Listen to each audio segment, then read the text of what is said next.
Thank you, Madam Speaker. To my friend from South Okanagan, West Kootenay, I want to revisit some of what happened in Bill C-38 in 2012. I wasn't able to put this question to a Conservative member, but the language that was inserted in the Fisheries Act, only protecting fish if they were commercial fish, aboriginal fish, or recreational fish, was actually language that came straight from a briefing note from the Canadian Electricity Association.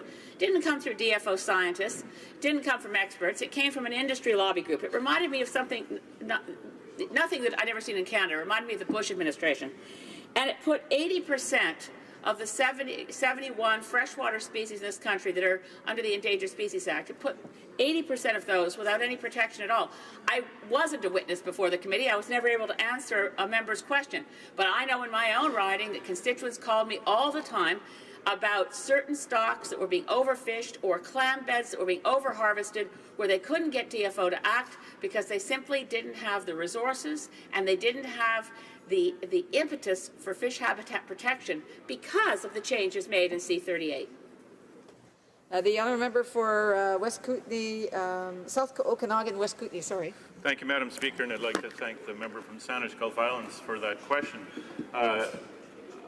I fully agree that there's a whole, she mentioned a number of issues there. One was the removal of the habitat provisions of the old Fisheries Act. There was the de-staffing, and that's something that we certainly felt in the interior of BC, where DFO literally vanished from the Okanagan and Kootenays. And that staff had been very important in helping local groups with habitat restoration, which is at the core of bringing back a lot of these stocks that have suffered. And she also brings up the fact of, you know, the direct action based on a request from an industry group without perhaps listening to the other side. A lot of local people are very, very concerned about fish habitat. They're not interested in hearing that, well, we're going to sacrifice your fish and try to restore some habitat somewhere else.